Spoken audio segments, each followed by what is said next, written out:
what's up? My name is Dom. Welcome back to my channel. If you're new to my channel, I typically make bookish content, movie content, and anything else in between because I like to do whatever I want on this channel, and tonight is going to be movie content. We are back in my wearable blanket because once again it is cold and I'm having a bad hair day since the hat. I feel like I'm wearing winter gear inside my apartment, but heat is expensive. And I want to be cozy as we talk about the top 10 movies I watched in 2024. So last year I watched 137 movies. This year it was not as hard as 2023's list to make a top 10. I just feel like despite watching the same amount of movies, 2023's quality of movies was better. This year is a little disappointing because you'll see in my tier rank video that's going to come out eventually, a lot of films were rated below 3 stars. The list I made last year, everything in the top 10 was rated 5 stars. This year, not so much. The ratings go from 4 to 5. I'm very happy with my list. I just wish it was like I had more competition this year. That being said though, I can't wait to discuss them. I do want to let y'all know all of these movies are new to me movies. I am not including any rewatches. I'm going to be talking about them from my least favorite to my absolute favorite. So from 10 to 1. But also, unlike other videos, I'm actually going to include honorable mentions. So the order I'm going to be talking about these movies is 10 to 2, then honorable mentions, which are movies that were ranked 11 through 15, and then my number 1 favorite movie. So without further ado, let's jump right into the video. At number 10, we have one of 3 short films on this list. Anything under an hour I am counting as a short film. This one specifically is only about 10 minutes, and that is Missing Halloween. This is about 2 kids who become friends while trick-or-treating. I watched this during the Halloween season. I was falling behind on my 31 movie, so I watched this as a cheat, admittedly. But I'm actually very impressed. It was really cute art, kind of has like a chibi style, and it looks like it was drawn in pencil, which is really cool. And there were adorable interactions between the 2 main characters. I fell in love with them pretty fast. The most shocking part to me about this film though is that it's a concept, like once you get to the end of the film, it's a concept I feel like I've seen before, and yet my jaw was still on the ground. So that's actually why it made one of my top movies of 2024, just because it's such a short film with something I feel like I've seen before, and yet it still shocked me. So I gave this 4 out of 5 stars. At number 9, we have another short film. This one's 40 minutes long, and that is Look Back. This is about 2 girls who have a passion for making manga, and they become friends with each other. I thought this was a well done exploration of friendship that hits you right in the gut, quite frankly. And I was shocked that it managed to make me connect with these characters despite the short runtime. And I feel like it captured the experience of being lifelong friends with someone perfectly because it showed the innocence you have as kids and then the hardships as adults. Like as kids, we always have time for each other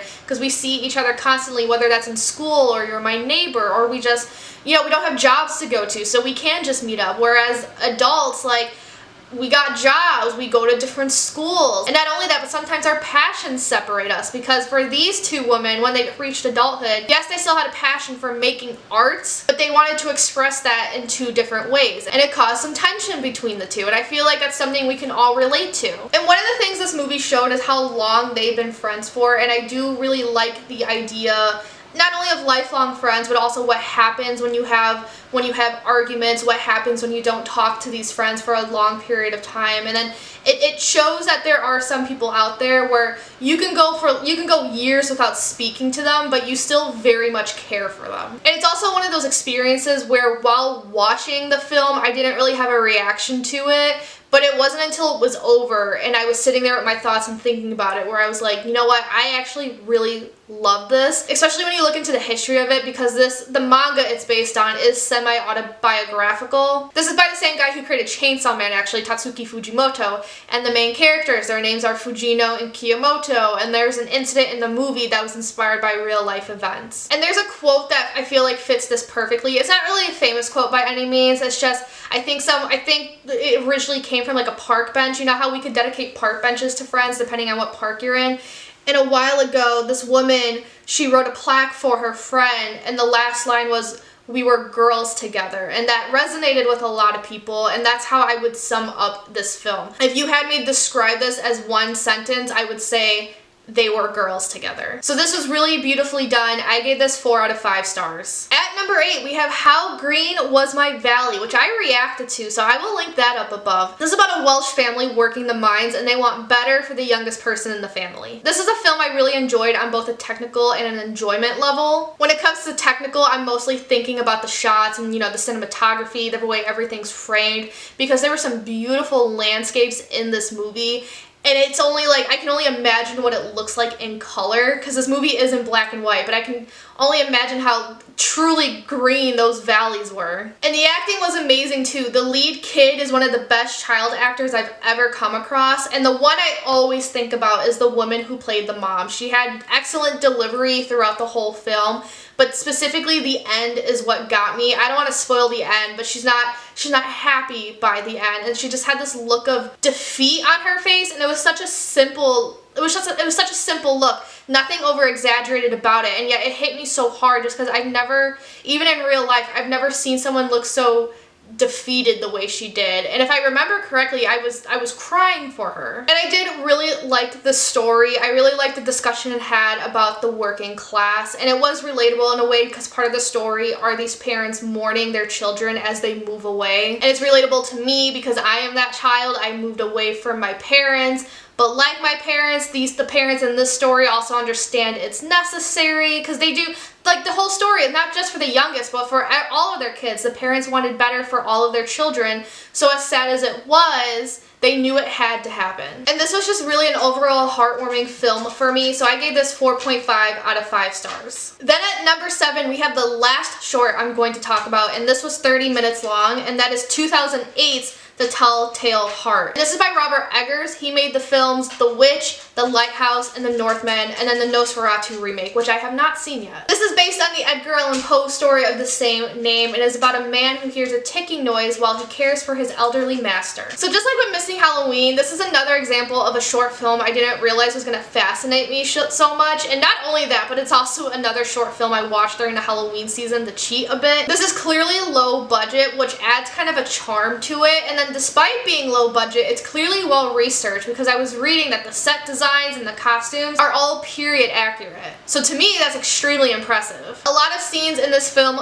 do repeat themselves, but the repetition was okay for me because there was always slight changes in each cycle that showed the main character going insane, and it made for an interesting watch, like trying to pick it out for each cycle. And I really like the use of sound in this film. At first I thought it was going to be a silent film because there was just no noise, but it's one of those films where it's a silent film until suddenly it isn't. In the first half of the movie, there is that ticking sound, and it grows louder and faster to show the deteriorating state of the main character, and it also stresses you out as the viewer. I'm using my hands even though they're under this blanket. Stresses you out as the viewer, and like there's just no talking in this film until the last 5 minutes, until suddenly there's just a screaming.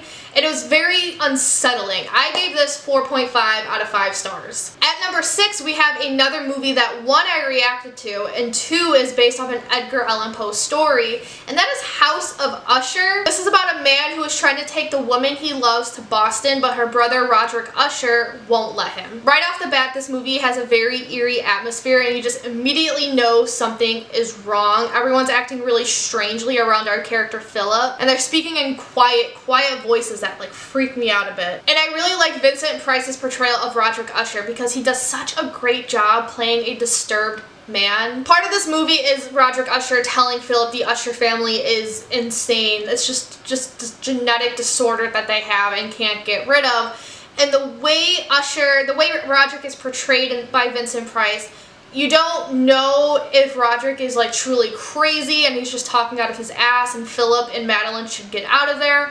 Or it could go the other way. He could be 100% correct. You don't know which side you're supposed to be on. So throughout the whole movie, I was actually unsure and just kind of waiting for that surprise. Vincent Price's natural voice also really helps with this because he just has a voice made for horror. There's a natural wisp to it, and then he as an actor just whispered at the perfect moments. One of my favorite parts of the storytelling is that there's this vague sense of anxiety versus the paranormal. You don't know which is which. In the beginning of the movie you think it's anxiety, at the end of the movie it could actually be either or. And I really like the literal and the figurative depictions of the title of the story. I gave this movie 4.5 out of 5 stars. At number 5, we have Inside Out 2. And in this movie, Riley is about to start high school. She's doing a hockey program right before, and she's really anxious about fitting in. And what a movie, you guys. I really liked the new emotions in this movie because I thought they were a perfect way to introduce the emotions that teenagers feel. For example, we have anxiety, embarrassment, ennui, jealousy, and this was, and like for relatability reasons, this was around the time I started to feel those emotions, or not feel them, but like understand them and put a name to them. It's almost like these emotions are like the nuances compared to the emotions we met in the first movie, which makes sense because when we're younger, we very much have like a black and white way of looking at things. It's not until we're older that we do see the nuances, or we're just able to express our emotions even better. I really love the little details in this film, specifically Riley's appearance. She has braces and acne.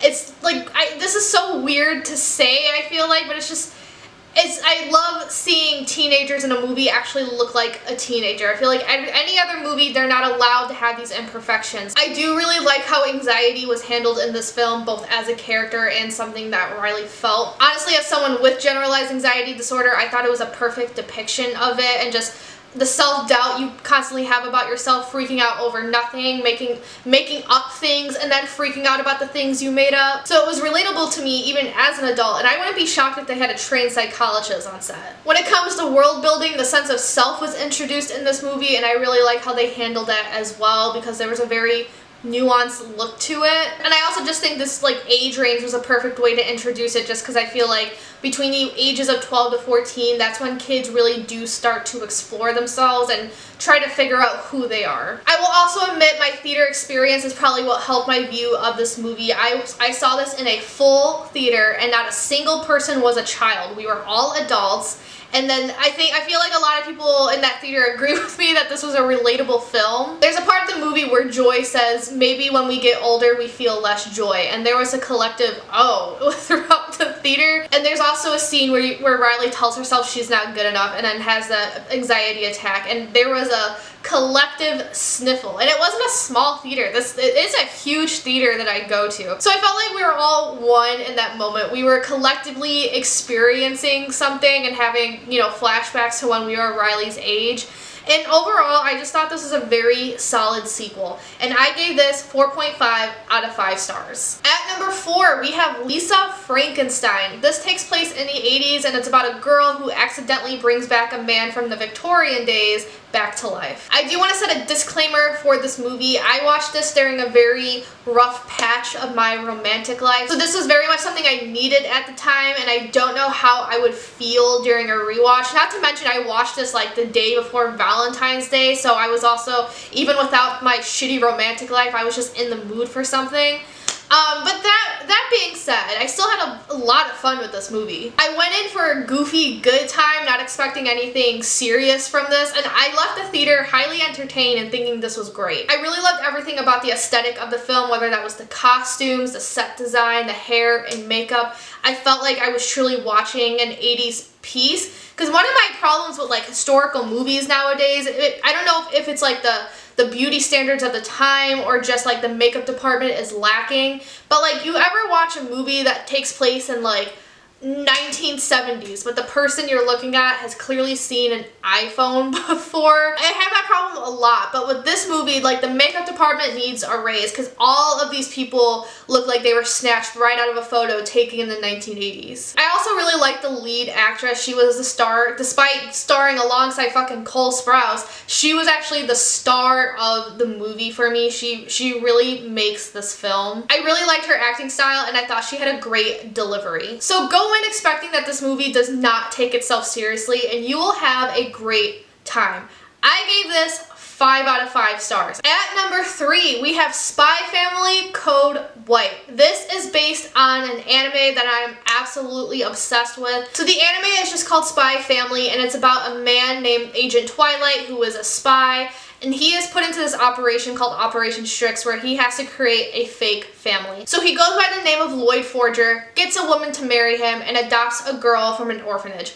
However, Yor, the wife, doesn't know that Lloyd is a spy. Lloyd doesn't know that Yor is an assassin, and neither of them know that Anya is a telepath. But being a telepath, she knows everything about them, but she's also only 5 and actually acts like a 5-year-old. So she truly doesn't understand the gravity of the situation she's in, and that's where a lot of the comedy comes from. The summary of this movie specifically, Anya is kidnapped and Lloyd and Yor have to get her. Now, disclaimer, this is another one that needs a disclaimer. I am absolutely obsessed with both the manga and the anime. I love the story so much. So my view on this movie is going to be incredibly biased, and especially because these are characters I've already known, so I didn't have to sit there and get to know them. These are the shenanigans I expected them to have. So don't really expect anything objective in this review. This is number 3, mostly based on vibes and how much fun I had, because this movie is so fucking cute, and it is fun. I laughed out loud multiple times. This is exciting and action-packed, and it kept a lot of gags from the anime, so I felt like I was just watching another episode. And some of the shenanigans in this movie can seem ridiculous, but for this story specifically, it's actually really easy to have a suspension of disbelief. So despite how ridiculous and over the top this movie can seem at sometimes, it fits all the characters involved. Something I'm actually really impressed about when it comes to this movie is that this is not canon. So this has nothing to do with the events in the manga and the anime. The anime is never going to refer back to this. But this movie is written in a way where you don't have to have seen the anime to understand it, because the first 10 minutes it introduces everyone in the family, it tells you their roles, and it gives you time to meet these people and see what their dynamic is and become connected with them. And apparently this is one of those secret screening movies that AMC had, and I was a little sad to see how many people just got up and left, but I know, people feel a certain way about anime, but there were actually reviews from people who had never seen the anime Spy Family and yet enjoyed this film, and they said they had no trouble following along. But yeah, I had a great time with some of my favorite characters. I love seeing them get up into shenanigans. This was just what I needed, and I actually hope we get more movies like this in the future, because I like when they do side missions and actually act like a family. I gave this 5 out of 5 stars. At number 2, we have a movie that I went into without reading a synopsis, and what a wild ride. And that is A Streetcar Named Desire. This is about a woman played by Vivien Leigh who decides to stay with her sister, and now she and her brother-in-law, played by Marlon Brando, are at odds with each other. And I forgot the character name, so that's how I'm going to refer to them throughout this review. But holy shit, what a train wreck, and I mean that as a compliment.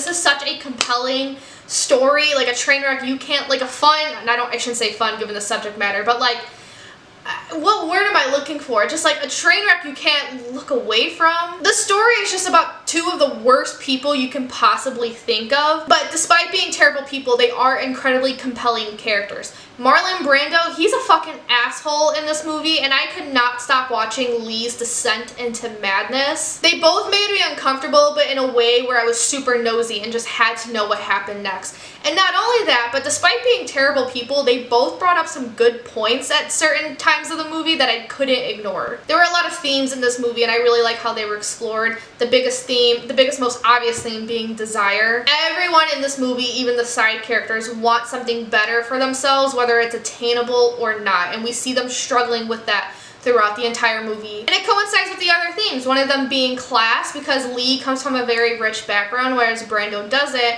and while Lee is bragging about these riches that she has, you can see that Brando is jealous of that, and he wants that lifestyle, going back to desire, but being the man of the house, and just given how people, were treated in the 1950s, he had to hide that jealousy. So not only is it a discussion on desire, but it's a discussion on class wars that still ring true today. We have the theme of masculinity in this film. Brando was trying to be on top, he was trying to be a good husband, the man of the house, the leader, but he just came off as abusive. Madness, which goes back to Lee's descent, and also the theme of illusions, fiction versus reality. And I feel like this can actually go back to desire, because it's what they want versus what they have. Brando wants a richer lifestyle, but he's stuck in this house with his wife that he abuses and the sister-in-law that he doesn't like.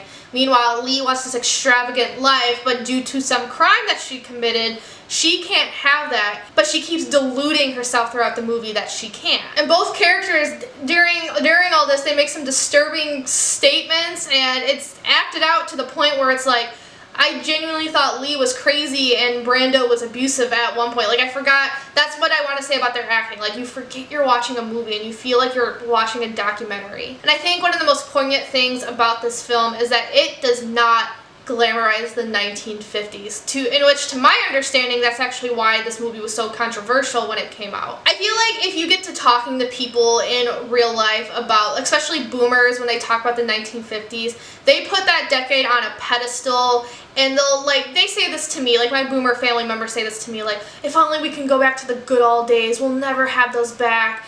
And like, I always want to ask them, were the 1950s the good old days, or were you just children? Because I think the early 2000s were the good old days, but I was also, in 2002, for example, I was also only 5. And I'm sure a lot of people would beg to differ, especially if you were an adult at that time. You would beg to differ and say the early 2000s were not the good old days. And I know the 1950s truly weren't these good old days people want to talk about, because I spoke to the women in my family. My dad's sister doesn't think they were the good old days, and my grandma especially didn't think they were the good old days. Because that's another thing about the 50s. Like, people are always saying, like, women today should talk to older women on how to act. And it's like, I act the way I do today because I spoke to my grandma. Just the things she struggled with in the 1950s, because, like, mental health and all that, you couldn't really talk about that back then. Which leads to something I do want to discuss with this film, because it leads to the fact that in the 1950s, the reality was life was hard for people. Men were leaders, and I feel like just in general, if you're a leader of a family or just a leader of anything, that puts a lot of pressure on your shoulders, because yes, as abusive as Brando's character was in this movie, he did still think what he was doing was for his wife and for the better of her life, and he wanted her to have a good life. It just unfortunately came out really wrong. But there was pressure on his shoulders when he wasn't achieving that. And not only that, but so many men back then, I feel like, were suffering from a trauma they couldn't talk about. And I'm specifically talking about World War II. Like, there's a reason these people were called the Silent Generation, and that actually does go for Brando's character, because it's not explicitly said that he's a veteran, but in the beginning of the movie, you could see in the background a framed picture of him in a uniform.